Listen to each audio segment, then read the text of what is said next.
Well, this is clipper review over your basic clipper, adjustable. As you can see, there's one that isn't adjustable, but basically we're going to go over some basic things about clippers. And I chose to pull out a variety to give you a good synopsis of what my review would be. So this is clipper review from Dominant Technique. So first, let's get into it. First, we'll go over here. This is your basic clipper, wall clipper. I chose this one purposely to show the cable or the cord. See, it has a dual yield. As you see, all of the other ones here, they have a much wider gauge.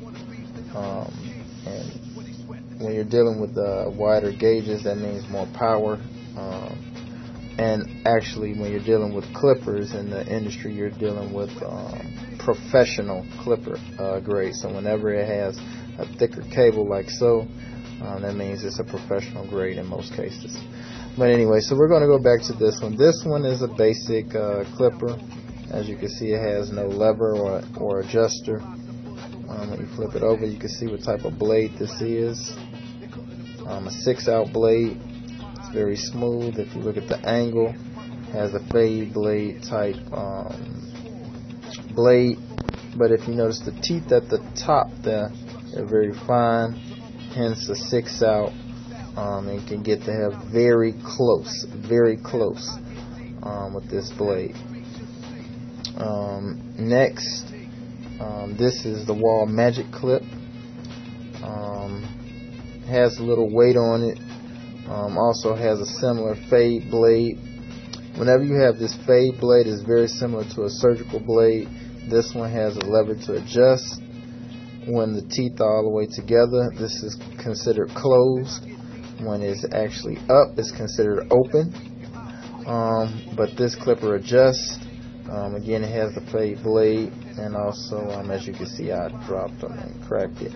But the reason I want to show the crack on this one, even though I don't use them anymore, was because to show you the difference in the housing.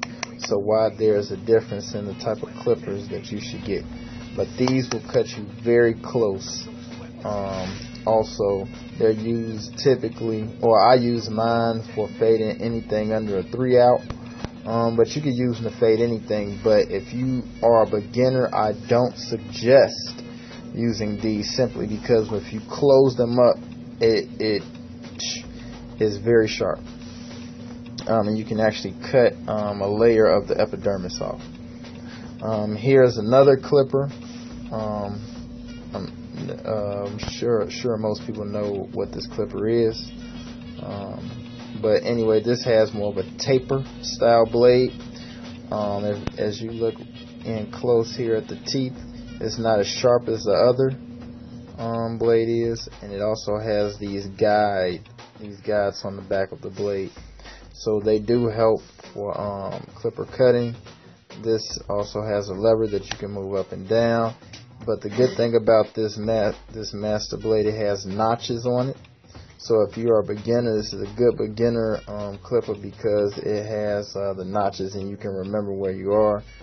As you get better, it won't really matter. You can get a clipper like whatever and you don't see any notches and you can just move it because you kind of know.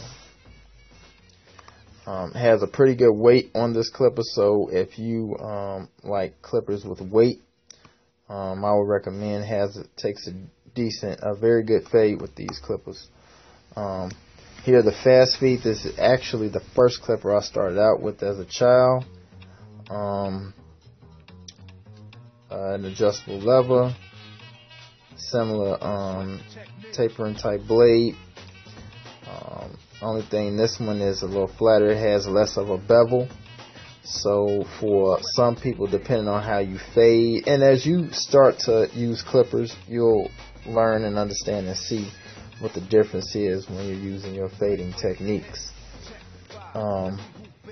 Lighter than your Andis clipper, but still a good clipper. And then next we have our Andis Fat Master.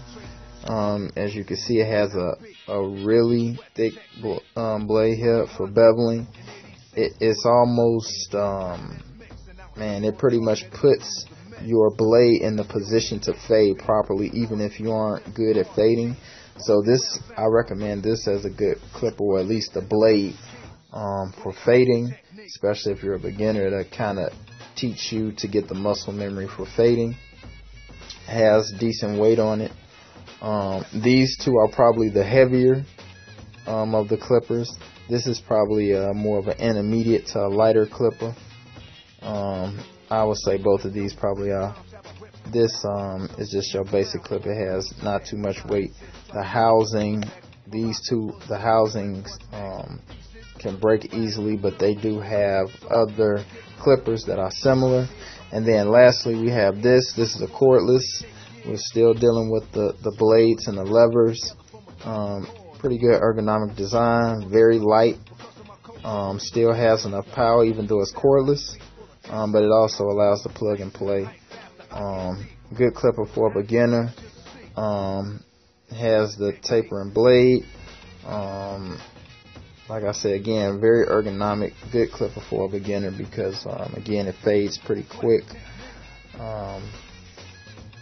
But yeah, good clippers. All of these are good clippers. But you just get used to what you like and just try them all out.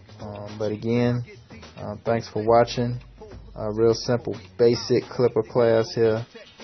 Just going over all of the basic ones that people use out here now. And if you got any questions, please post on the site. Thanks.